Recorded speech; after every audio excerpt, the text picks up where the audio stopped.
Hi, it's Luke Johnson from Noetic, the intelligent social media platform. Go download it for your iPhone or Droid devices or create an account over at noetic.app. I decided to go ahead and read all of the journals of Dostoevsky that are in the public domain that I know of,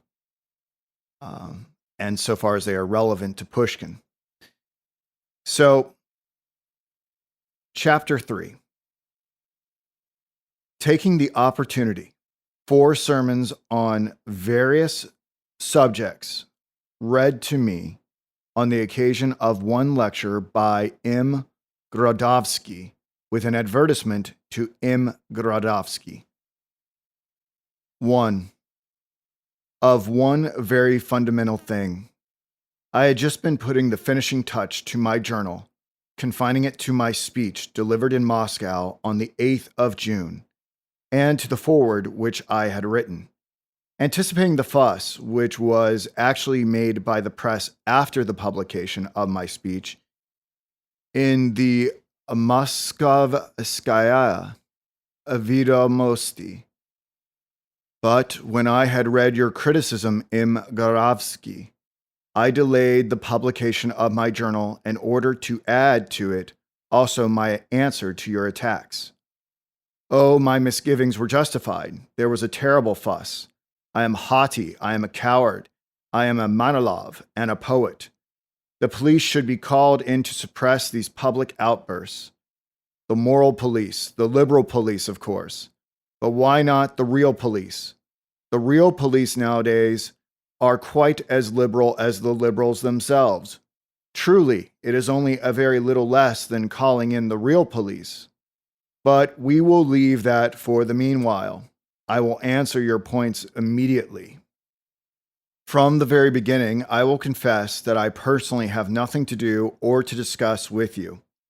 It is impossible for me to come to an understanding with you, and therefore I have no thought either of persuading or dissuading you.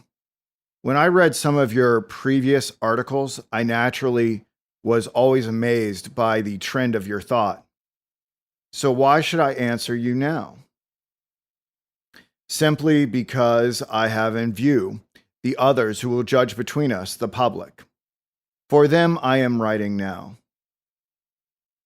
I hear, I feel, I even see that new elements are rising and springing forth, which thirst for a new word, which are sick and tired of the old liberal giggling at any word of hope for Russia, sick and tired of the old toothless liberal skepticism, sick and tired of the old corpses who have forgotten to be buried and still take themselves for the rising generation, sick and tired of the old liberal guide and savior of Russia, who after the whole 25 years that he stayed with us was ultimately defined in the people's speech as a man who shouts for nothing in the marketplace.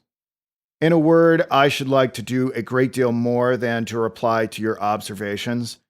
In replying now, therefore, I have only seized an opportunity. First of all, you question me and even reprove me, asking why I did not show more clearly whence the wanderers came of whom I spoke in my speech. Well, that is a long story. One would have to go back too far.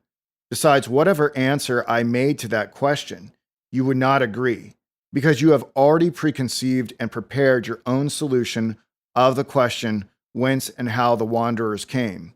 From weariness of living with Skazovnik Dumahanovskys, and from the social yearning after the as yet unliberated serfs.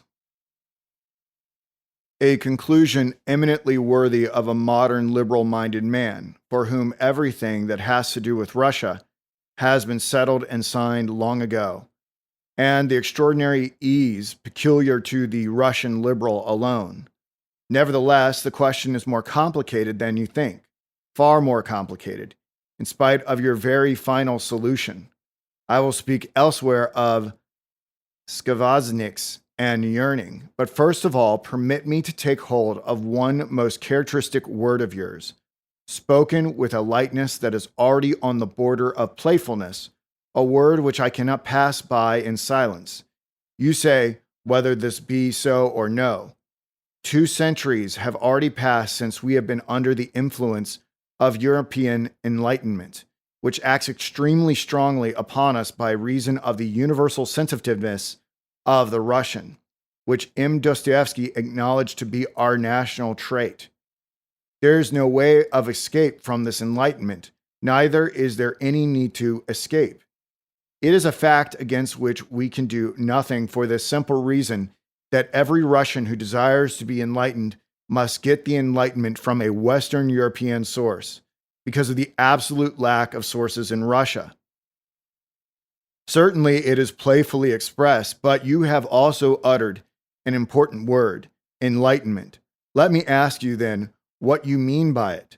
The sciences of the West, the useful sciences and crafts, or spiritual enlightenment. The former, the sciences and crafts, must not pass by us unheeded. Assuredly, we must not avoid them, neither is there any need. I also agree fully that there is no source whence we may obtain them save in Western Europe, for which our praise and gratitude to Europe shall be eternal. But by enlightenment, I think that everyone is bound to understand that which is literally expressed in the very word enlightenment, a spiritual light which shines upon the soul and illumines the heart, which directs the mind and reveals to it the way of life. If this be so, then allow me to observe that for this enlightenment, we have no need to go to Western European sources because of the absolute sufficiency, not the absolute lack of sources in Russia. You are surprised? You see, in discussion, I love to begin with the very substance of the matter, at once to grapple with the most disputable point. I assert that our people became enlightened long ago by taking into its essential soul Christ and his teaching. I may be told it has no knowledge of Christ's teaching, for no sermons are preached to it. But this is an empty objection. It knows indeed everything that it needs to know, though it cannot pass an examination in the catechism. It came to know this in temples where for centuries it had heard prayers and hymns which are better than sermons. The people repeated and sang these prayers while they were still in the forests and hiding from their enemies.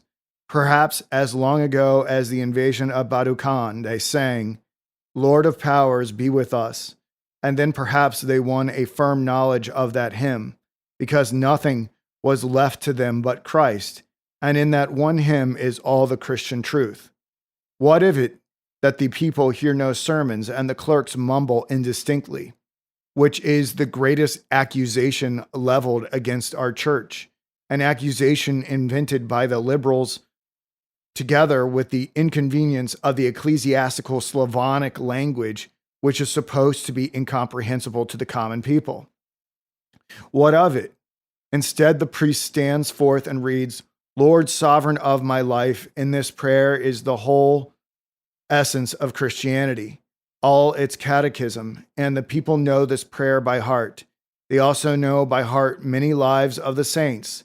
They tell them over and over again and listen to them with deep emotion. But the greatest school of Christianity through which they have passed are the centuries of innumerable and unending sufferings which they have endured through their history when deserted by all, trodden down by all, working in all places, and for all men they remained with Christ alone, Christ the Consoler, whom they had taken into their soul forever, and who in return had saved their souls from despair.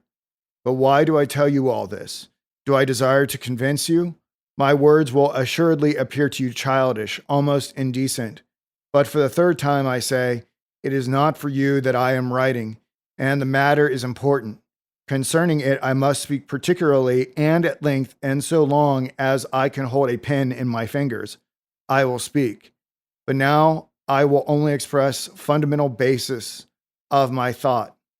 If our people have already been enlightened long ago by having received into their essential soul Christ and his teaching, then with him, with Christ, they assuredly have received the true enlightenment also. Combined with such a deep store of enlightenment, the sciences of the West will, of course, become a true blessing to the people.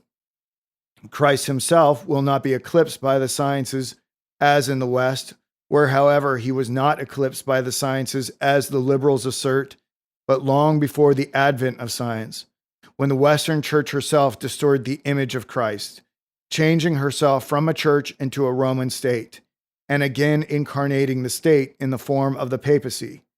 Yes, in the West, Christianity and the church truly exist no longer, though there are still many Christians, nor will they ever disappear. Catholicism is truly Christianity no longer. It degenerates into idolatry, and Protestantism, with giant strides, runs down the steep into atheism and into a wavering, fluid, fickle instead of an eternal morality. Of course, you will instantly reply that Christianity and the worship of Christ does by no means comprise in itself and by itself the whole cycle of enlightenment, that it is only one rung of the ladder, that there is need besides of science, of social ideals, of progress and the rest. To that I have nothing to reply. Moreover, it would be indecent to reply, for though you are right in part concerning science, for instance, you will never agree that the Christianity of our people is and must forever remain the chiefest and most vital basis of its enlightenment. In my speech, I said that Tatiana, by her refusal to follow Onegin, acted like a Russian according to the Russian national truth. One of my critics, offended at finding that the Russian people has a truth of its own, replied with the question, "What about promiscuity?" Can such a critic be answered? The chief cause of his taking offense is that the Russian people should have a truth of its own, and therefore should be really enlightened. But does promiscuity exist throughout the whole of our people? And does it exist as a truth? Does the whole people take it for a truth? Yes, the people are coarse, though by no means all. This I can swear upon oath, because I have seen the people and known them. I have lived with them years enough. I have eaten and slept with them, and I myself have been reckoned with the transgressors. With them I worked real work and hard, while others whose hands were washed in blood, playing the liberal and sniggering at the people, settled in lectures and magazine articles that our people is of the likeness and the seal of the beast. Don't tell me then that I do not know the people. I do know them. From them I received Christ into my soul once more, whom I knew in the home of my childhood, and whom I all but lost when in my turn I changed into a European liberal. But let us grant that our people is sinful and coarse. Let us grant that his likeness is still the likeness of the beast. The son rode his mother, his young wife the trace horse. There must be a reason for this people's song. All Russian songs are built upon some actual event. You have observed that. But be just, only for once, you liberal minds. Remember what our people has endured through so many centuries. Remember who is chiefly to blame for the likeness of the beast. And do not condemn, but it is ludicrous to condemn the peasant because he does not have his hair cut by the coiffeur on the great Morskaya. Yet, to such heights of accusation do our European liberals almost reach when they rise up against the Russian people and begin to deny them. They have not developed an individuality. They have not even a national character. And in the West, by God, wherever you will and whatever nation you choose, is there less drunkenness and robbery? Is there not the same bestiality and into the bargain and obduracy which is not to be found in our people? And a true and veritable ignorance, a real unenlightenment, because it is often connected with a lawlessness which is there no longer considered as sin, but has begun to be held for truth. Let there be bestiality and sin among our people, but what there is incontestably within them is that they, at least as a whole, and not only in the ideal, but in the very real reality, neither accept nor desire to accept their sin for truth. Our peasant may sin, but he will always say sooner or later, "I did falsely." If the sinner will not say it, then another will say it for him, and the truth will be fulfilled. Sin is a stench, and the stench will pass away when the sun shines fully. Sin is passing. Christ is eternal. The people sins and defiles itself daily, but in its best moments, in its Christian moments, it will never mistake the truth.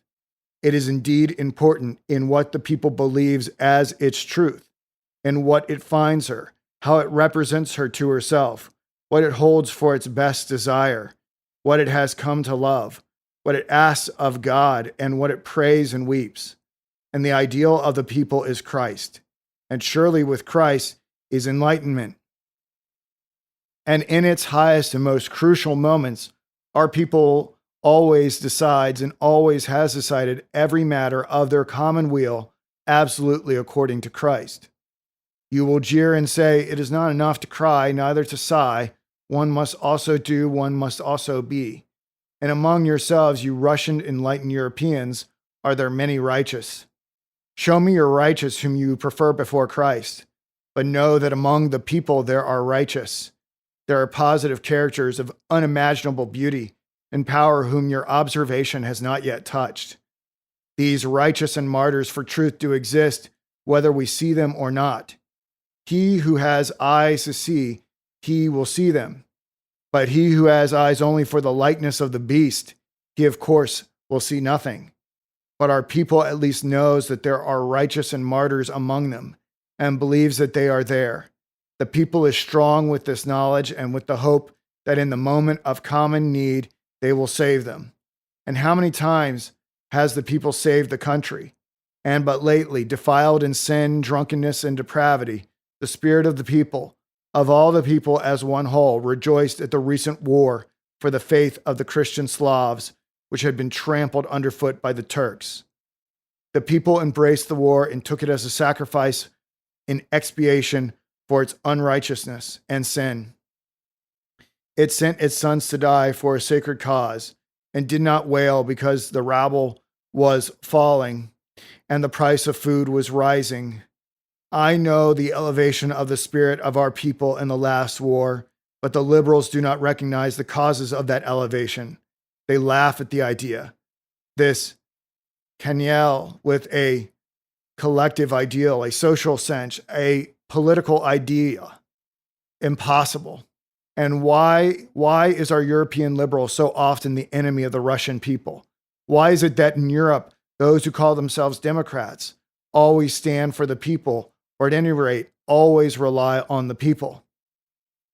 While our Democrat is often an aristocrat, nearly always supports that which oppresses the power of the people and ends by becoming a despot. Oh, I do not assert that they are consciously the enemies of the people. The tragedy is that it is not conscious. You'll be exasperated by these questions. Well, all these things are axioms to me. And of course, I shall go on demonstrating and proving them so long as I can write and speak. Let me finish thus. Science is certainly but enlightenment. We have no need to imbibe from any Western European source. Or we may imbibe such social formulae as, for instance, chasson pour soi et Dieu pour toi, or après moi le déluge. Oh, it will be said instantly, haven't we such sayings of our own? The taste of a man's salt is always forgotten, and hundreds of other proverbs of that kind. Yes, there are a host of sayings of all kinds among the people. The mind of the people is broad, its humor too. The developed consciousness always whispers a negation. But all these are only sayings. Our people does not believe in their moral truth. It laughs at them and mocks them, and as a body, at least, it denies them.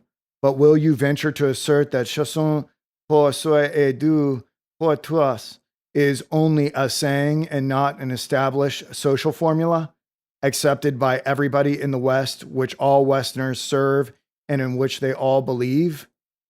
At least all those who stand above the people, who keep the people in check, who are masters of the land and the proletariat, and who stand sentinel over European enlightenment. Of what use to us is that enlightenment? Let us search for a different enlightenment among ourselves. Science is one thing, enlightenment another. By hope in our people and its powers, we will perhaps at some time develop in fullness, in perfect radiance and illumination, this Christian enlightenment of ours. You will, of course, tell me that this long discourse of mine is not an answer to your criticism. Granted, I myself consider it only a preface, but a necessary one, just as you discover and indicate in me in my speech the points wherein I differ from you, which you consider the most important and paramount. So have I first of all indicated and displayed the point in you where I consider our most fundamental discord lies, which more than all else prevents our coming to an agreement. But the preface is over. Let me proceed to your criticism, henceforward without digressions. 2. Aleko and Der Zimorda. Aleko's yearnings after the serfs. Anecdotes. You write in criticism of my speech, but Pushkin, in portraying Aleko and Onegin with their denial, did not show exactly what they denied, and it would be extremely rash to assert that they denied the national truth, the fundamental principles of the Russian conception of the world. This is nowhere evident. Well, whether it is evident or not, whether it is rash to assert it or not, to that question we shall return immediately. But first, this is what you say of the Duhamanovskys from whom Aleko is supposed to have run to the gypsies.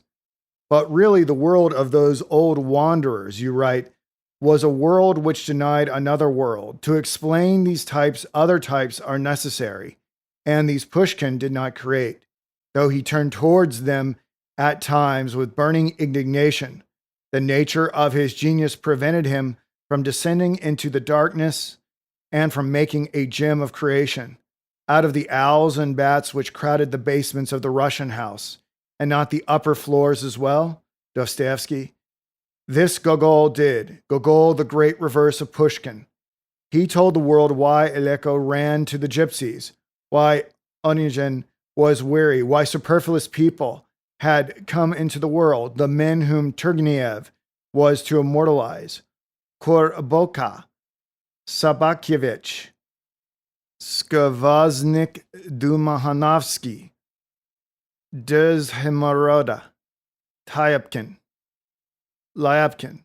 These are the dark side of Aleko, Baltov, Rudin, and many others. These are the background without which the latter figures are not to be understood. And these Gogol heroes were Russians. How very Russian they were. Koroboka had no world sorrow. Skvoznik Dumahanovsky could deal splendidly with tradesmen.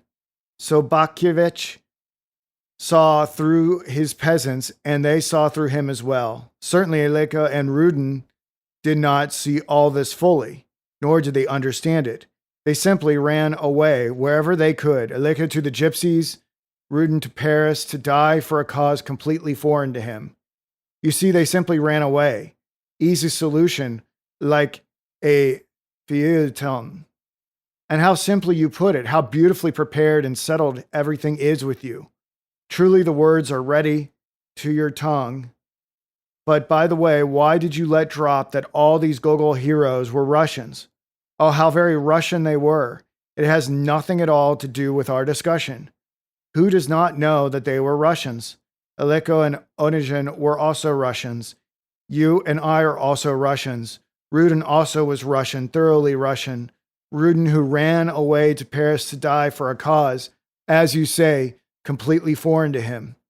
But for this very reason, he is superlatively Russian, because the cause for which he died in Paris was by no means so foreign to him as it would have been to an Englishman or a German for a European cause, a world cause, a universal human cause, has long since not been foreign to a Russian.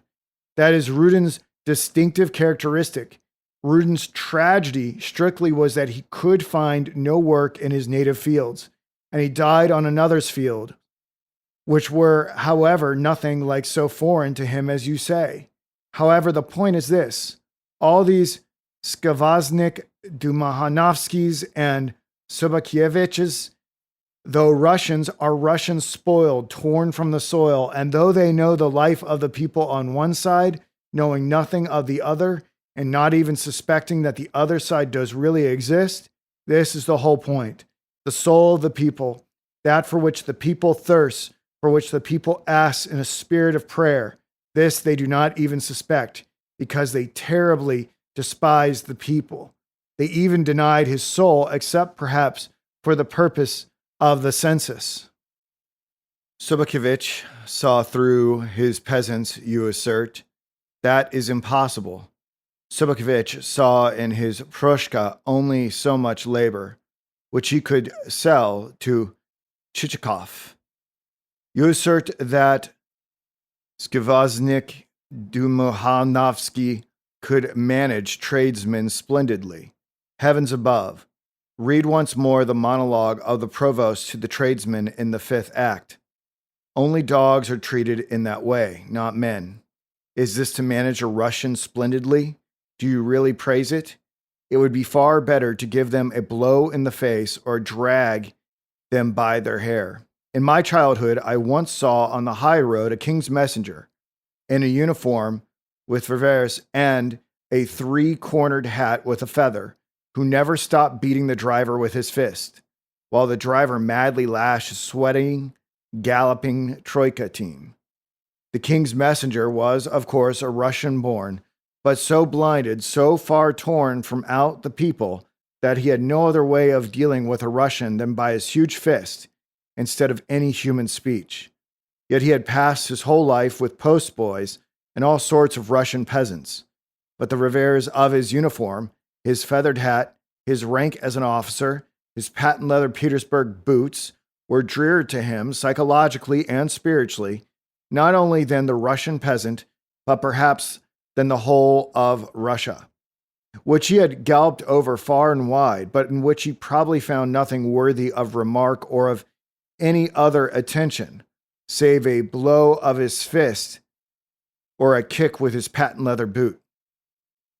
All Russia was to him represented only by his superiors. Outside them, everything was almost unworthy to exist. How could such an one understand the people or their soul? Though he was a Russian, he was a European Russian, who had begun to be European not for enlightenment, but for debauchery, as many, very many began. Yes, debauchery of this kind has more than once been held with us to be the surest way of remaking Russians into Europeans. The son of such a king's messenger will perhaps be a professor, that is, European by letters patent. So do not talk of those Gogol types understanding the essence of the people. A Pushkin, a Komiakov, a Samarin, and Aksakov were needed before one could begin to speak of the real essence of the people. It had been discussed before them, indeed, but in a classical and theatrical way. And when they began to speak of the national truth, everyone looked upon them as epileptics and idiots, whose ideal was to eat radishes and write secret informations. Yes, informations. Their appearance and their opinions so much astonished everybody at first that the liberals began even to suspect, surely they want to lay informations against us. And tell me, please, how far modern liberals have advanced beyond this silly conception of the Slavophiles. But to get to business, you assert that Leko ran to the gypsies to get away from a Derzhimorda. Let us suppose that it is true. But the worst of all, M. Grodovsky, is that you yourself quite convincingly admit Eleko's right to all his aversion. He could not help running away to the gypsies, for a Derzhimorda was too disgusting. And I assert that Eleko and Onegin were also Derzhimordas in their way, and in certain respects even worse. The only difference is that I do not in the least blame them for it. For I know perfectly well the tragedy of their fate, while you praise them for running away. Could such great and interesting men really live with those monsters? You are profoundly mistaken. You conclude that Eleko and Onegin did not tear themselves away from the soil at all, and did not at all deny the national truth. Moreover, they were not proud at all. You go so far as to assert that. But pride is here the direct, logical, and inevitable outcome of their abstraction and detachment from the soil. You cannot deny that they did not know the soil. They grew and were brought up like children in a convent school. They got to know Russia in their office in Petersburg. Their relations with the people were those of a landlord with a serf, and suppose even that they had lived in the country with the peasants. My king's messenger had mixed with postboys all his life long, and he found in them only stuff for his clenched fist. Leko and Eugen were haughty and impatient with Russia, like all who live in a separate coterie apart from the people. With all found who live, that is, on the labor of the peasants and on European enlightenment, which they also got for nothing. Indeed, the fact that all our intellectuals, for almost the whole of 2 centuries of our history, as a result of a certain stage in their evolution, became merely idlers, explains their abstraction and detachment from their native soil. Eleko perished not because of Deres Hemorda, but because of his inability to understand Deres Hemorda and his genesis. For that he was too proud. Since he was unable to understand, he found it impossible to work in his native field. And he considered those who did believe in that possibility as fools or as dear Hermordas also. And not only with Deres Hermorda was our wanderer proud, but with Russia as well, since his final conclusion was that Russia contained only serfs and Deres Hermordas. If there were any nobler element in her, then it was they, the Elekos and Eugens, and no one besides. After that, pride comes of itself. Living in abstraction, they naturally began to be amazed by their own nobility and their superiority over the disgusting Dishemordas in whom they could understand nothing at all. Had they not been proud, they would have seen that they also were Dishemordas, and seeing this, they might perhaps have found in that very vision a way of reconciliation. Towards the people they felt not pride so much as utter loathing. You will not believe all this, on the contrary, when you say that certain traits of the Elekos and Eugens are uncomely. You presumptuously begin to reprove me for the narrowness of my look, because it is hardly reasonable to cure the symptoms and neglect the cause of the disease. You assert that when I say, humble thyself, proud man, I am accusing Eleko for his personal qualities merely, and am leaving out of account the root of the matter, as if the whole point in question were the personal qualities of those who are proud and do not desire to humble themselves. The question is not settled.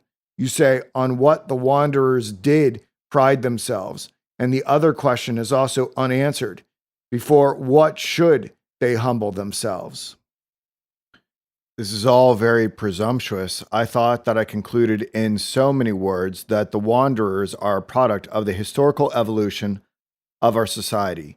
Therefore, I do not throw all the blame on them alone personally and on their personal qualities. You have read it, it is written and printed. Why then do you misrepresent me? You quote the passage, humble thyself, and write. In these words, Dostoevsky expressed the holy of holies among his convictions, that which is at once the strength and weakness of the author of the Brothers Karamazov. In these words is contained a great religious ideal, a mighty charge to personal morality, but there is not even an allusion to social ideals. After these words, you instantly begin to criticize the ideal of personal perfection in the spirit of Christian love. I will deal with your opinion of personal perfection presently, but I will first turn inside out before your eyes all the lining of your soul which you apparently would like to hide. And that is, you are angry with me not merely because I accuse the wanderer, but because I do not acknowledge him as the ideal of personal perfection, as a healthy Russian, which he alone could and ought to be. You admit there are uncomely traits in Eleko and Eugen, but you are only dodging. In your inner belief, which for some reason you do not wish to reveal fully, the wanderers are normal and excellent, excellent by this alone that they ran away from the Dishemordas. You look indignant if any one ventures to detect even the slightest fault in them. You say immediately, it would be absurd to assert that they were destroyed by their pride, and they did not want to humble themselves before the national truth. And finally, you hotly assert and insist that it was they who liberated the serfs. You write, I will say more, if in the soul of the best of these wanderers some great idea was preserved, then it was the care for the people. Their most burning hatred was directed against serfdom, which lay heavy on the people. Grant that they loved the people and hated serfdom in their own way. Grant that it was a European way. But who else than they prepared our society for the abolition of serfdom? In what they could, they too served the native field, first as the apostles of liberation and then as arbiters of peace. The point is that the wanderers hated serfdom in their own way, in the European way. The whole value of the argument is there. It is that they hated serfdom not for the sake of the Russian peasant who worked for them and fed them and was therefore oppressed by them no less than others. If their social sorrow had indeed so strong a hold on them that they had to run away to the gypsies or the barricades in Paris. What prevented what hindered them from purely and simply liberating their own peasants and giving them their land, and thus removing the social sorrow, insofar at least as they were themselves responsible. But one heard too little of such liberations and too much of social rhetoric. Their environment ruined them, moreover. Why should they lose their capital? But why should they not lose it if they had come to such a pitch that from sorrow for the peasants they had to run away to the barricades? And that is the root of the matter. In the cozy corners of Paris, a man still needs money, even though he stands sentry on a barricade. And the serfs had to forward their poll taxes, or the wanderers took a still simpler course. They mortgaged, sold, or exchanged, isn't it all the same? They're peasants, and when they had realized them, they went off to Paris to help in publishing French radical papers and reviews for the salvation of all mankind, not merely of the Russian mujik.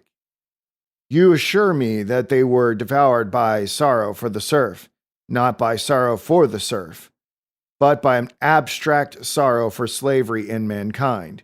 It must not be. It is uncivilized. Liberté, égalité, fraternité. And as for the Russian peasant personally, perhaps sorrow for him did by no means inflict such terrible torments upon those great hearts. I know and remember many of the intimate opinions of very, very enlightened men of the good old days. Undoubtedly, slavery is a terrible evil. They used to whisper intimately among themselves, but if you take it all in all, is our people really a people? Well, is it like the people of Paris in '93? It has grown accustomed to slavery. It has the face and figure of a slave. Of course, a cat o' nine tails is an abominable thing, speaking generally, but for a Russian, by Jove, the cat's still a necessity. You must flog a Russian peasant. A Russian peasant would pine away if he wasn't flogged. That's the kind of nation it is. That is what I have heard, I swear, in my time, even from very enlightened men. That is the sober truth. Perhaps Onegin did not flog his domestics, though it's really hard to say. But Aleko, well, I'm sure that Aleko used to give them a flogging, not from cruelty of heart, but almost out of compassion, almost for a good purpose. He must have it. He can't live without a dose of flogging. He comes himself and asks, "Give me a flogging, sir. Make a man of me. I've been spoiled. Pray tell me what can be done with such a character." Well, I'll satisfy him and give him a flogging. I repeat, their feeling towards the peasant at times reached nausea, and what a mass of contemptuous anecdotes about the Russian peasant circulated among them. Contemptuous and obscene anecdotes about his slavish soul, his idolatry, his priests, his wife. All these were retailed lightheartedly, sometimes by men whose private life was fit for a brothel. Oh, of course, not always because of an evil soul, but sometimes really only from excessive ardor to adopt the latest European ideas, a la Lucretia Floriana, for instance, which were understood and assimilated in our own way with true Russian impetuosity. Russians had a hand in anything. Russian sorrowing wanderers were at times great rogues. Dostoevsky and those same little anecdotes about the Russian peasant and their contemptuous obiter dicta about him nearly always assuaged the poignancy of their heart's social sorrow for serfdom by giving to it an abstract and universal character. And with the abstract and universal kind of sorrow, a man can easily live in comfort, feeding spiritually upon the contemplation of his own moral beauty and the elevation of his social thought, and physically, while still feeding and feeding richly on the rent from these same peasants. Quite lately, an old eyewitness who had observed those days told an anecdote in a review about a certain meeting of the foremost men of liberal and universal minds of that time with a peasant woman. Here we have gathered wanderers par excellence, wanderers by letters patent, as it were, who had proved their title in the matter of history. In the summer of 1845, a crowd of guests arrived at an admirable country house near Moscow, where, in the words of an eyewitness, colossal dinners were given. The guests comprised the most humanitarian professors, the most amazing amateurs and connoisseurs of the fine arts and other things as well, the most renowned Democrats, and finally, famous political workers of worldwide importance, critics, writers, highly educated women. Suddenly, the whole company, probably after a champagne dinner with fish pies and pigeon's milk, there must have been some reason why these dinners were called colossal, set out for a walk in the fields. In a remote corner of the corn, they meet a woman harvester. Heavy summer work in the fields during harvest time. The peasants and the women folk get up at 4 o'clock to get in the corn and work until night. It's very hard to bend and reap for 12 solid hours. The sun is burning. When a harvest woman gets into the corn, she generally cannot be seen. Now here in the corn, our company finds a harvest woman. Imagine it in a primitive costume. In her shirt, it is terrible. The universal feelings of humaneness are offended. An indignant voice is instantly heard. Only the Russian woman among all women has no sense of shame. Of course, the inference is inevitable. Only before a Russian woman is one ashamed of nothing. A discussion began. Advocates of the Russian woman also appeared, but what advocates? And with what objections they had to contend. And all kinds of opinions and conclusions could be heard among the crowd of wanderers. Landlords who slaked their thirst with champagne, swallowed oysters, and who paid. The woman with her labor. It is for you, you universal sufferers, that she is working. Her labor paid for your feast. And because, while she was in the corn where she could not be seen, tormented by sun and heat, she took off her shirt and worked in her shirt alone. She is shameless and has offended your sense of modesty. She is of all women most shameless. O you chaste gentlemen, what about your cozy corners in Paris, and your pranks in the gay little city, and those pleasant little can-cans at the Bal Mabille, only to tell of which makes a Russian leap for joy, and that fascinating little chanson, Ma camarade, quand j'ai dansé, comme un vent mon cotillon. With the charming upward flick of the skirt and the twitch of the rump, this does not in the least offend our chaste Russian gentlemen. On the contrary, it delights them. By Jove, it's so graceful, the can-can, the fascinating twitch. It's the most exquisite article de Paris of its kind. But there you have a hag, a Russian hag, a block, a log, and now it's not even the conviction of the foulness of our peasant and our people anymore, but it is a personal feeling of aversion to the peasant. Oh, of course, an involuntary, almost unconscious aversion, which they themselves hardly even notice. But I confess I can by no means agree with your very fundamental proposition, M. Grodowski. Who else but they prepared our society for the abolition of serfdom? Perhaps they serve the cause only with their abstract trivialities, while they shed their social sorrow according to all the rules. Oh, naturally, it made part of the general economy and had its use. But the liberation of the peasants was furthered, and those who labored for that liberation were helped, rather by men who followed Samarin's trend of ideas than by your wanderers. Men of the type like Samarin, a type perfectly unlike the wanderers, appeared for the great work of that time. They were by no means few. M. Grodowski But of them, of course, you say not a single word. The wanderers, according to all the evidence, were very soon bored by the work of emancipation and commenced to turn up their noses again. They would not have been wanderers had they acted otherwise. Upon the receipt of the compensation the government paid the landlords when it freed the serfs, they began to sell the rest of their lands and forests to merchants and speculators to be cut down and destroyed. They immigrated and introduced absenteeism. Of course, you won't agree with my opinion, Professor, but what can I do? I cannot possibly agree to accept the picture of your darling, the superior and liberal minded Russian, as the ideal of the real and normal Russian, as he was, is now, and ever shall be. Little good work have these men done during the last decades in the national field. And there is more truth in my statement than in your dithyrambs in honor of these gentlemen of the good old times. Part 3, Two Halves. Now I come to your views on personal perfection in the spirit of Christian love, and to what you call its insufficiency in comparison with social ideals, and above all, in comparison with political institutions. You yourself begin with the assertion that this is the most important point of disagreement between us. You write, now we have reached the most important point in our disagreement with Dostoevsky. While he demands humiliation before the national truth and the national ideals, he assumes that that truth and those ideals are something ready prepared, unshakable and eternal. We will allow ourselves to assure him of the contrary. The social ideals of our people are still in process of formation and development.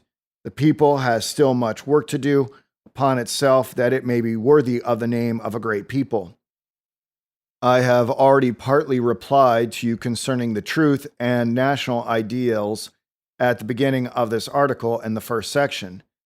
You find that truth and those ideals quite insufficient for the development of Russia's political ideals, as though you were to have said that religion is one thing and political work another.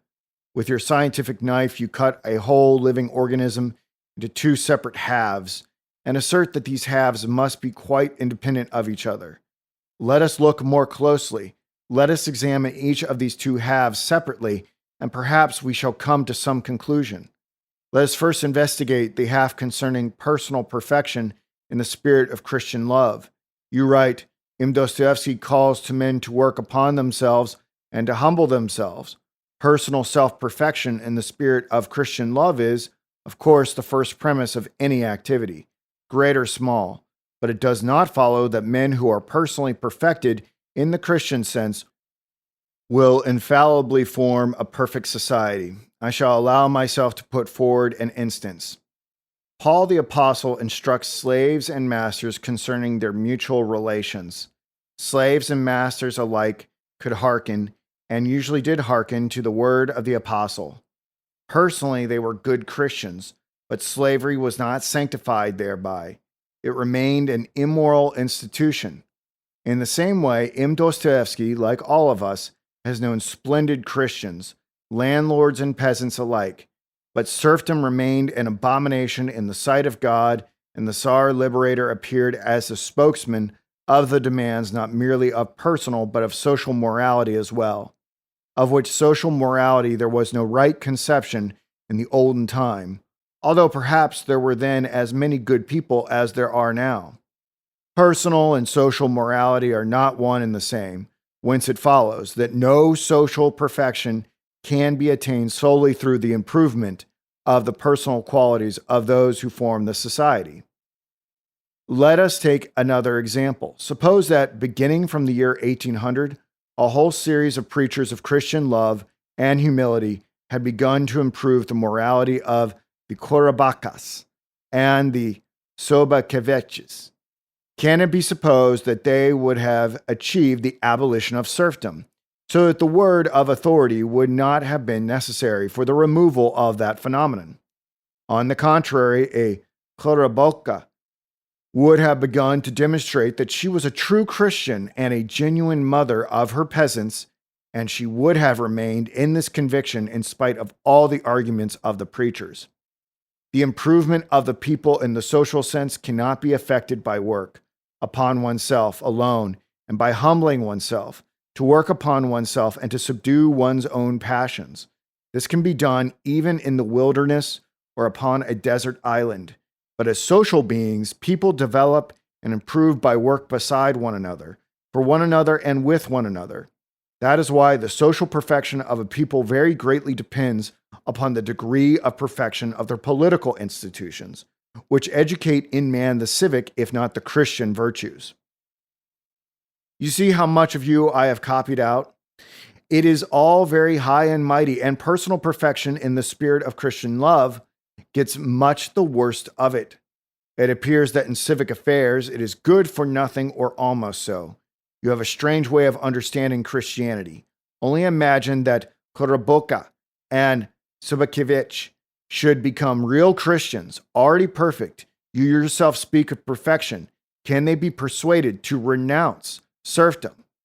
That is the artful question which you ask, and of course reply. No, it's quite impossible to persuade Koroboka, even if she were to become a perfect Christian.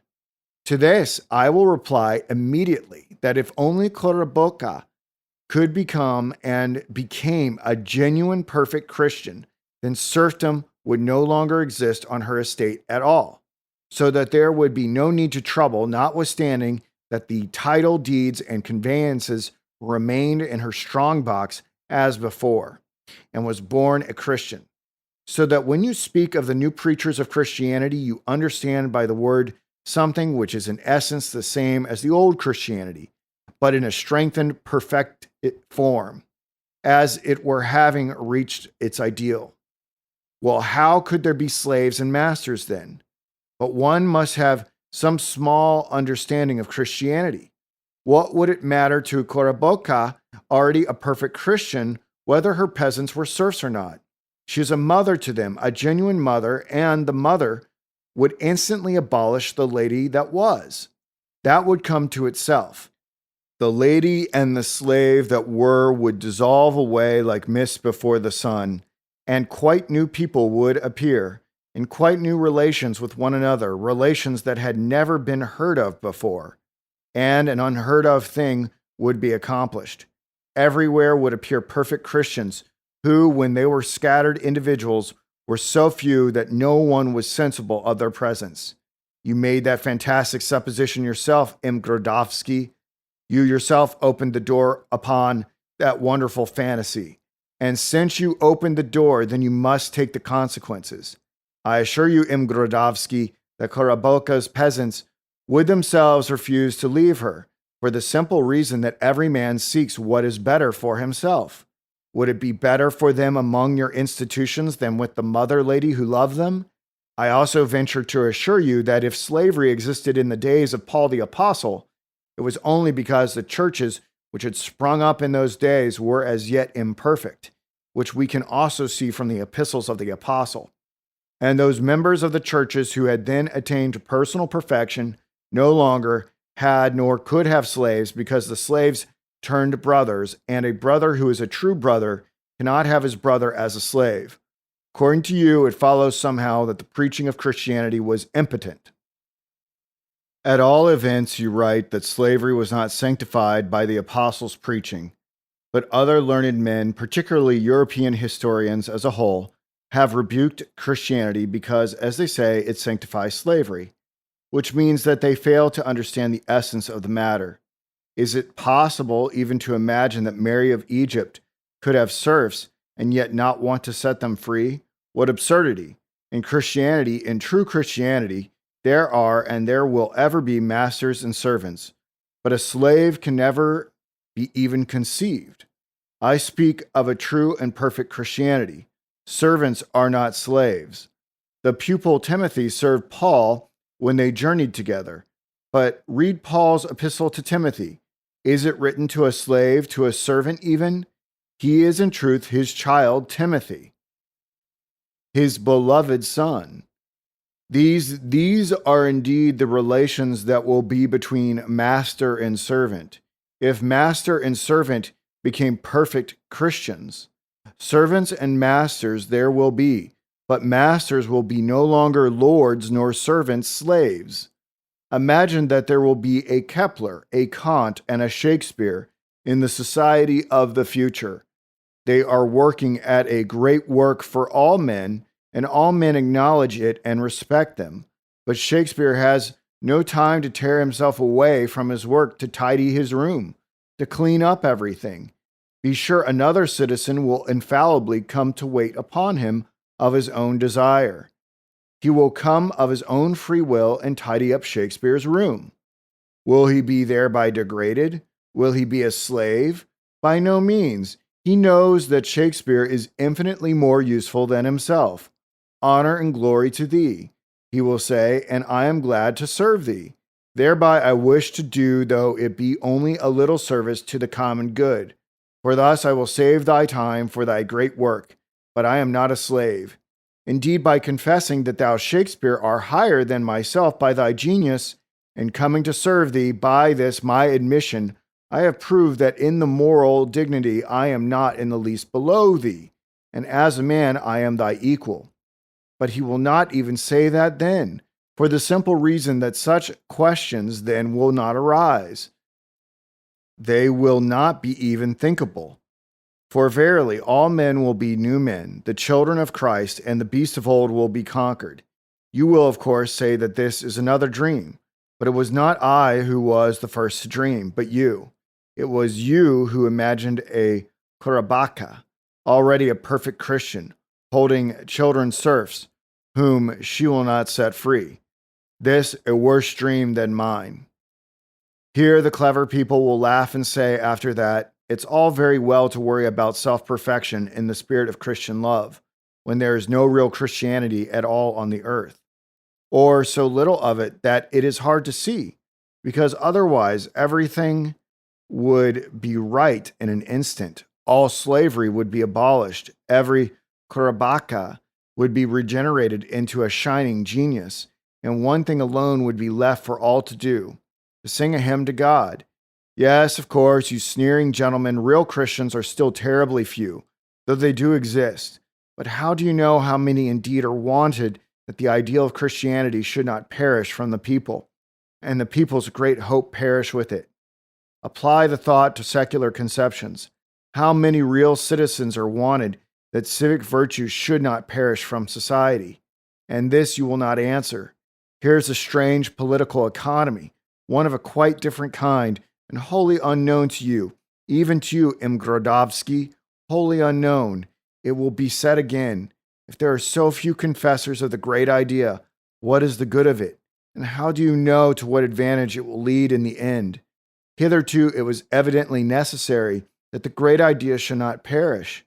It is a different matter now when a new thing is descending everywhere upon the world, and every man should be prepared for it. And here the point is not one of advantage at all, but of truth. If I believe that the truth is here exactly in what I believe, then what do I care if even the whole world should refuse my truth? Mock at me and go its way. And this indeed is the strength of a great moral idea, that it unites people into the strongest union, that it is not measured by immediate advantage, but it guides the future of men towards eternal aims and absolute joy. Wherewith will you unite men for the attainment of your civic aims if you have no foundation of a primary great moral idea? Moral ideas are all of one kind. All of them are based upon the idea of absolute personal self-perfection in the future in the ideal, since self-perfection bears in it all things, all aspirations, all yearnings, and from it, therefore, spring all our civic ideals also. Try to unite people into a civic society with the one sole aim of saving their little lives. You will achieve nothing but the moral formula, Chacun pour soi et Dieu pour tous. By that formula, no civic institution will live long, Dostoevsky.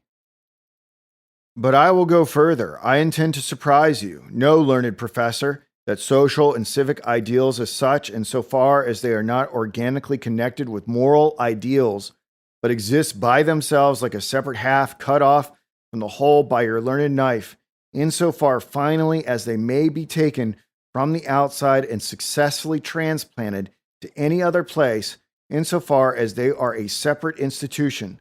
Such ideals, I say, neither have nor have had, nor ever could have any existence at all. For what is a social ideal, and how shall we understand the word? Surely its essence lies in men's aspiration to find a formula of political organization for themselves, a possible organization which shall be faultless and satisfactory to all. Is it not so? But people do not know the formula, though they have been searching for it through the 6,000 years of history. They cannot find it. The ant knows the formula of the anthill, the bee of the hive. Though they do not know it after the manner of human knowledge, they know it in their own way and desire nothing beyond. But man does not know his formula. If this be so, whence could the ideal of civic organization appear in human society? Examine the question historically, and you will immediately see whence it comes. You will see that it is nothing else than the product of the moral self-perfection of the individual units. Thence it takes its rise, and it has been so from time immemorial, and it will be so for ever and ever. In the origin of any people or any nation, the moral idea has always preceded the birth of the nation, because it was the moral idea which created the nation. This moral idea always issued forth from mystical ideas, from the conviction that man is eternal, that he is more than an earth-born animal, that he is united to other worlds and to eternity. Those convictions have always and everywhere been formulated into a religion, into a confession of a new idea. And always, so soon as a new religion began, a new nationality was also created immediately. Consider the Jews and the Muslims. The Jewish nationality was formed only after the law of Moses, though it began with the law of Abraham, and the Muslim nationalities appeared only after the Quran. In order to preserve the spiritual treasures they had received, men instantly began to draw towards each other, and only then jealously and avidly, working beside one another, for one another, and with one another.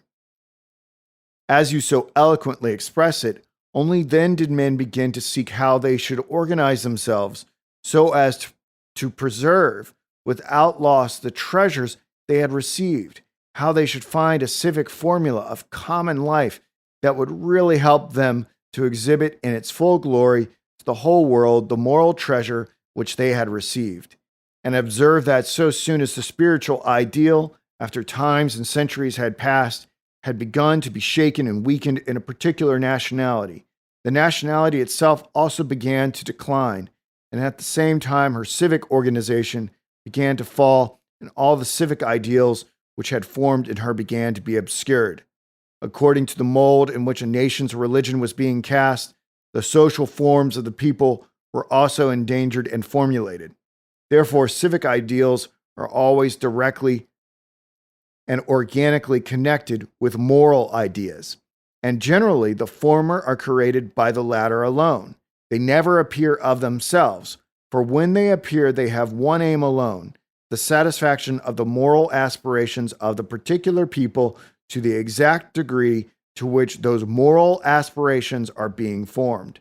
Therefore, self-perfection in the spirit of religion, in the life of nations, is the foundation of everything, since self-perfection is the confession of the religion which they have received, and civic ideals never appear, nor can they be engendered without the aspiration to self-perfection. You will perhaps reply that you yourself said that personal self-perfection is the beginning of everything, and that you severed nothing at all with your knife. But this is the very thing that you severed. You cut the living organism into two halves. Self-perfection is not only the beginning of everything, it is the continuation and the issue as well. It and it alone includes, creates, and preserves the organism of nationality. For its sake does the civic formula of a nation live. since it was created only in order to preserve it as the treasure primarily received.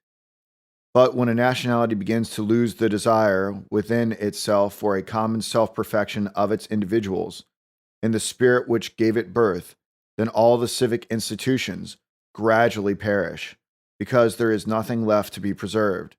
Thus, it is quite impossible to say what you say in the following phrase. That is why the social perfection of a people very greatly depends upon the degree of perfection of their political institutions, which educate in man the civic, if not the Christian virtues. The civic, if not the Christian virtues?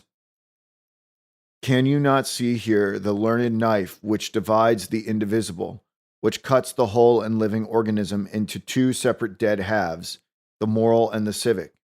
You will say that the most lofty moral idea may be contained in political institutions, and the title of citizen, that in mature and developed nations, the civic idea, always takes the place of the original religious idea, which degenerates into the former and to which the civic idea succeeds by right. Yes, there are many who assert this thing, but we have not yet seen this dream in realization. When the moral and religious idea of a nationality is spent, there is always revealed a panic and cowardly desire for a union, whose sole purpose is to save men's bellies.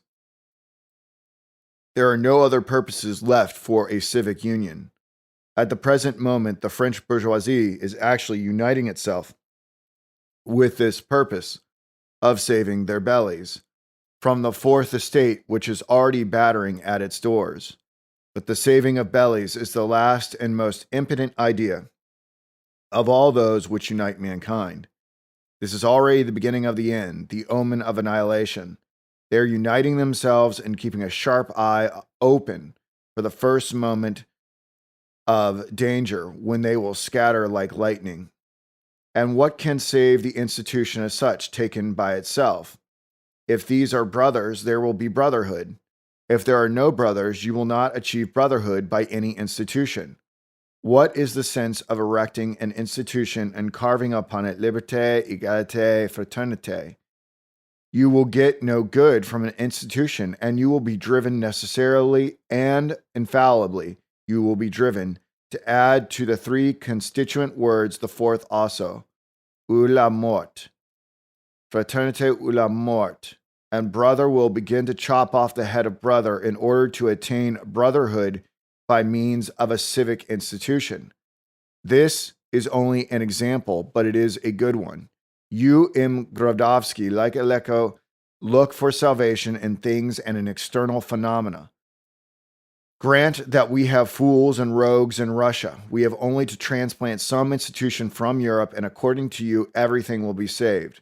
The mechanical transportation of European forms into Russia, which will be shattered in Europe tomorrow, which are foreign to our people and contrary to the popular will, is, we know well, the all-important word of Russian Europeanism.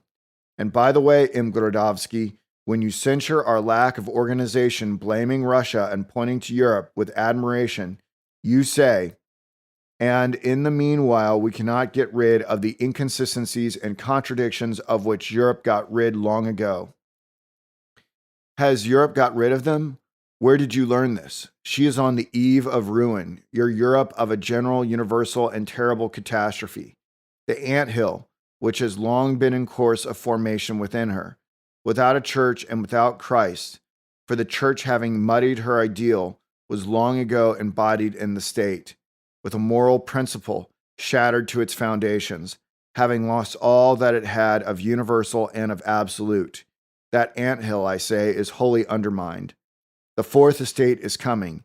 It knocks and batters at the door, and if the door be not opened, it will be broken down. The fourth estate does not want the ideals of old. It denounces all that has been up till now. It will not make little compromises, little concessions. You will not save the building by little supports. Something will come which none imagine. All these parliamentarisms, all the social theories nowadays professed, banks, science, Jews, all will be annihilated in a single instant and leave no trace except perhaps the Jews, who will even then devise a method of action by which the work of destruction may be profitable to them. All these things are near at the gate. You laugh, blessed are they that laugh. God grant you years that you may yourself behold it.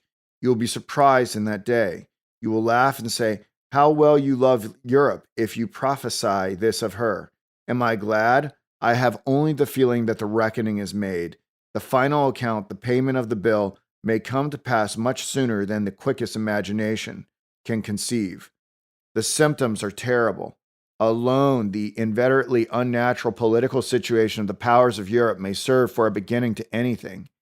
How could they be natural if their transformation was unnatural, and the abnormality has accumulated for centuries? One small portion of mankind shall not possess the rest as a slave.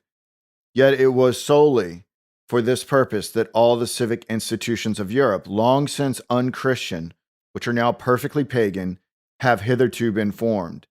This unnaturalness and these insoluble political questions, which are, by the way, familiar to everybody, must infallibly lead to one huge final disintegrating political war, in which all powers will have a share, and which will break out in our century, perhaps even in the coming decade. And do you think that society now can endure a long political war? The capitalists are cowardly and timorous, the Jews also. All the factories and banks will be closed as soon as the war begins to be protracted or threatens to be a long one, and millions of hungry mouths of miserable proletarians will be thrown into the street. Do you rely upon the wisdom of statesmen and upon their refusal to undertake a war? When was it possible to place any reliance upon that wisdom?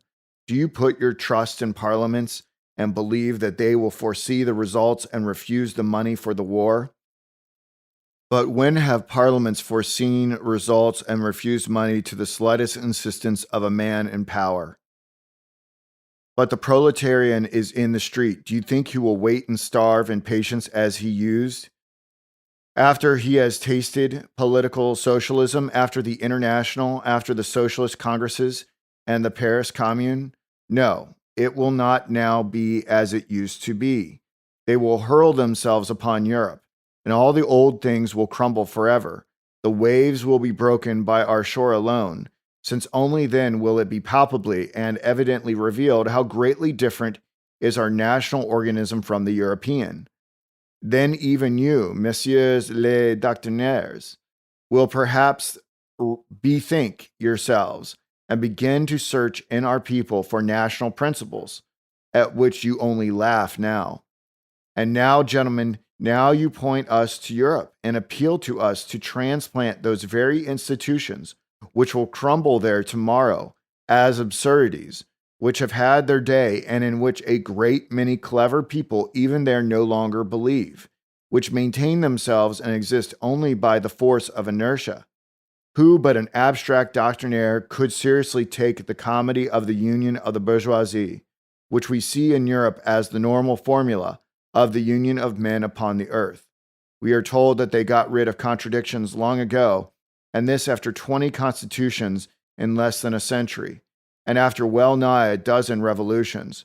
Oh, perhaps it will only be then that we shall be freed for a while from Europe and ourselves engage, without European tutelage, in the pursuit of our own social ideals, which inevitably spring from Christ and personal self-perfection. M. Grodowski. You will ask, what social and political ideals of our own can we have to save Europe? Why, social ideals better than the European, stronger than the European, stronger than yours, and even, oh horror, more liberal than yours. Yes, more liberal because they spring directly from the organism of our people and are not a servile and bloodless importation from the West. I cannot, of course, say much upon this subject, if only because this paper is already too long. But in this connection, remember what was the ancient Christian church and what it aspires to be. It began immediately after the death of Christ with a handful of people, and instantly, almost in the very first days after the death of Christ, it attempted to discover its civic formula, which was wholly based upon the moral expectation of satisfying the spirit by the principles of personal self-perfection. Then arose the Christian Communities, churches, then speedily began to be created a new and hitherto unheard of nationality, a nationality of universal brotherhood and humanity, in the shape of the Catholic Ecumenical Church. But the church was persecuted, and the ideal grew beneath the earth, and above it, on the face of the earth, an immense building was also being formed, a huge anthill, the old Roman Empire, which was also the ideal and the outcome of the moral aspirations of the whole ancient world. But the anthill did not fortify itself. It was undermined by the church. Then occurred the collision of the two most opposite ideas that could exist in the world. The man-God met the God-man. The Apollo Belvedere met the Christ. A compromise arose. The empire accepted Christianity, and the church accepted Roman law and the Roman state. A small part of the church went into the desert and began to continue its former work. Christian communities once more appeared, then monasteries, and there were only attempts that have lasted even unto our day. The large remaining part of the church was subsequently divided. It is well known into two halves. In the western half, the state ultimately completely overcame the church. The church was destroyed and finally transformed into the state. The papacy appeared, the continuation of the ancient Roman Empire in a new incarnation.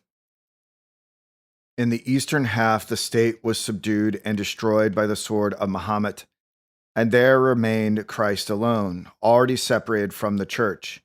And the state, which had accepted and exalted Christ anew, suffered such terrible and unending sufferings at the hands of its enemies, from the Tartar kingdoms, from disorganization, from serfdom, from Europe and Europeanism, and endures so much until this day that a real social formula in the sense of the spirit of love and Christian self-perfection has not yet been evolved in it.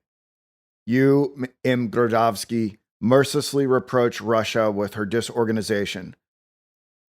But who was it that hindered her from organizing herself well during the whole of the last 2 centuries and especially during the last 50 years?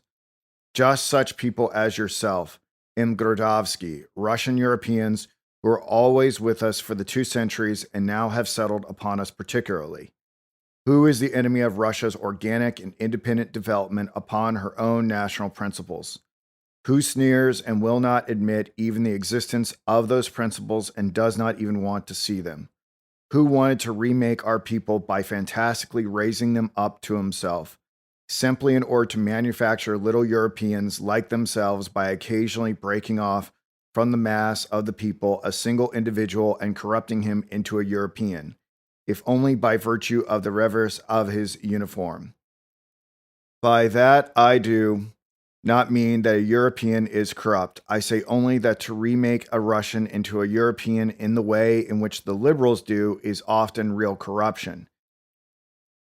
Yet in this lies the whole ideal of their program of activity in just powering off single individuals from the general mass. What absurdity! Did they really want to tear off and remake in exactly this way all the 80 millions of our people? Do you seriously believe that all our people as a whole in its great mass will consent to become such an impersonality as these gentlemen, these Russian Europeans? Section 4. To one humble thyself, and to another be proud, a storm in a teacup. Hitherto, I have only been debating with you, M. Grodowski, but now I wish to accuse you for your deliberate distortion of my thought of the chief point of my speech. You write, there is still too much untruth, the residue of long years of slavery in our people for it to demand worship for itself, and to pretend, moreover, to the task of converting all Europe to the true path as M. Dostoevsky predicts. A strange phenomenon. The man who punishes pride in the persons of individual wanderers invites a whole people to be proud because he sees in them a universal apostle. To the one he says, humble thyself. To the other he says, exalt thyself. And further, not yet having become a nation, suddenly to dream of a universal role. Is it not too early? M. Dostoevsky is proud of the fact that we have served Europe for 200 years. We must confess that the thought of this service excites no feelings of pleasure in us. Can the time of the Congress of Vienna and the age of Congresses in general be an object of pride to us? It is by chance the time when we, serving Metternich, suppressed the national movement in Italy and Germany and looked askance even at our co religionists, the Greeks. What underlying hatred we have gained in Europe for that very service. First, I will dwell for a moment on this last almost innocent little misrepresentation. Did I, when I said that we had served Europe during the last 200 years, perhaps even more than we served ourselves, did I praise the manner of our service?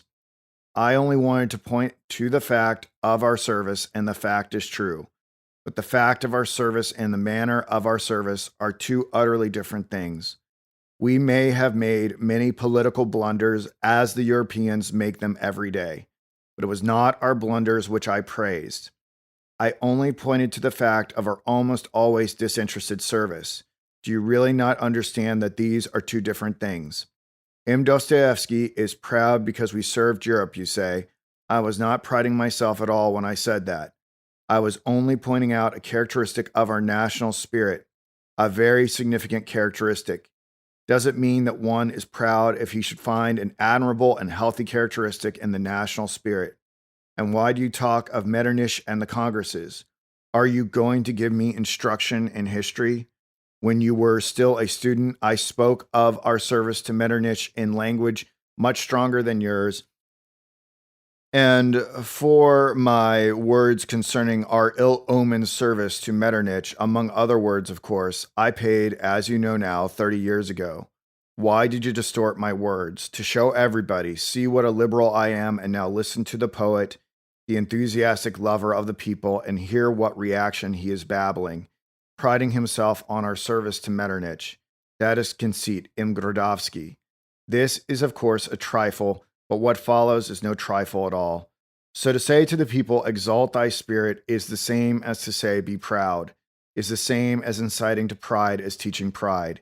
Imagine Dostoevsky that you should say to your own children, my children, exalt your spirit, be noble. Does it indeed mean that you teach them pride, or that you, in teaching them, are proud? And what did I say? I spoke of the hope of at the last becoming brothers of all men, begging that my hearers should underlie the words, at the last, is the bright hope that someday brotherhood will be realized in our suffering world, and that we may be allowed to become brothers of all men. Is that hope pride and an incitement to pride? But I said directly in so many words at the conclusion of my speech, do I speak of economic glory, of the glory of the sword, or of science? I speak only of the brotherhood of man. I say that to this universal omni-human union, the heart of Russia, perhaps more than all other nations, is predestined. These were my words, and do they contain an incitement to pride? Immediately after the words I have quoted from my speech, I added, let our country be poor, but the poor land Christ traversed with blessing in the guise of a serf. Why then should we not contain the final word? Does this word of Christ imply an incitement to pride?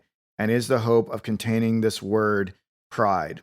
You write indignantly, it is too early for us to demand worship for ourselves. But where, pray, is the demand for worship? Is it the desire for universal service, the desire to become servants and brothers of all men and to serve them with love? Does that mean to demand worship from all? If there be here any demand for worship, then the sacred, disinterested desire for universal service instantly becomes an absurdity. One does not bow down to servants, and a brother does not want his brother to kneel before him. Imagine to yourself, Dostoevsky, that you have done or are about to do a good deed, and on your way in the elation of your good feelings, you think to yourself, how glad the poor fellow will be at the unexpected help I am bringing him, how his spirits will be raised, how he will revive, how he'll tell of his good fortune to his friends and his children, how he'll weep with them. As you think all this to yourself, you will naturally have a feeling of elation, and sometimes tears will even come to your eyes. Have you really never experienced that? And then comes a clever voice beside you, whispering into your ear. You are being proud of yourself, thinking all this to yourself. You are weeping tears of pride. But now the mere hope that we Russians may have some small significance for mankind, and that we may ultimately be worthy of doing it brotherly service, this mere hope roused enthusiasm and enthusiastic tears in the thousands who listened to me. I do not recall this for boasting's sake or for pride. I only wish to mark the seriousness of the moment. There was given only the bright hope that we too may be something for mankind, if only as brothers to other men. And that passionate hint alone sufficed to unite all in one thought and one feeling. Strangers embraced and vowed to be better men. Two old men came up to me and said, "For 20 years we were enemies and did each other wrong. Your words have reconciled us."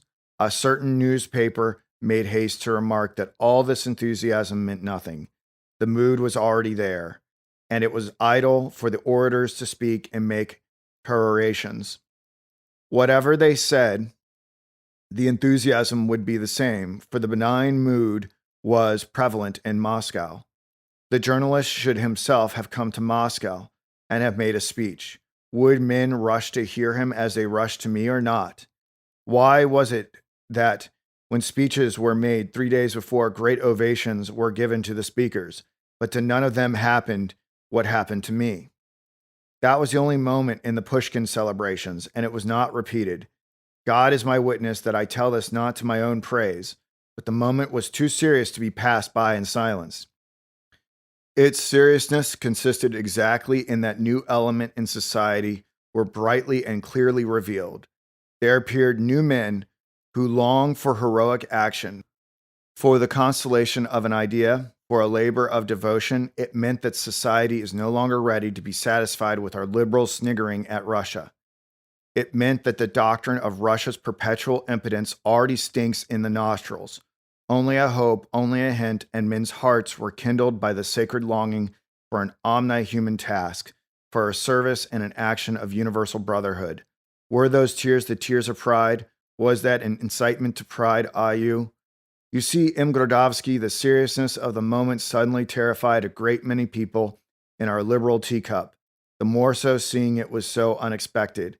What hitherto we sniggered at and bespattered, everything so pleasantly and profitably, and then comes this speech. But it's a riot. Call the police. Several frightened gentlemen sprang up. What will happen to us now? We used to write to, what are we to do now? We must smother all this as quickly as we can, so that not a trace shall be left, and we must instantly proclaim to the four corners of Russia that it was only due to a benign mood that happened to be prevalent in hospitable Moscow. A pleasant little moment after a series of dinners, no more than that, and as for the riot, well, we'll have the police in. And they have begun. They say I am a coward and a poet and a mere nobody. My speech is quite valueless. In a speech in the heat of their passion, they have even acted imprudently. The public might not believe them. The thing ought to be done skillfully. It should be taken in colder blood. Something in my speech ought even to be praised. Still, they should say there is a sequence of ideas in his speech, and then little by little, they should spit on it all and smother it to the general satisfaction. In brief, they have not been so very clever. There was a blank space, it had to be filled quickly, and then and there appeared a solid, serious critic who combines a recklessness in attack with the proper blend of comme il faut. You were that critic, M. Grodowski. You wrote, everyone read, and all was quiet. You have at least served a common and admirable cause. You were reprinted everywhere. The poet's speech will not bear serious criticism. Poets are poets, but wise men are on their guard, and at the appointed time will always pour cold water on the dreamer.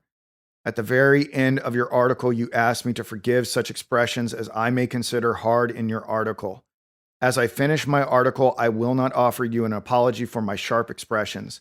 M. Grodowski, if there are any in my article, I am not speaking personally to A.D. Grodowski, but to the publicist A. Grodowski. Personally, I have not the least reason for not respecting you. But if I do not respect your opinions and insist upon it, how can I smooth matters by apologizing?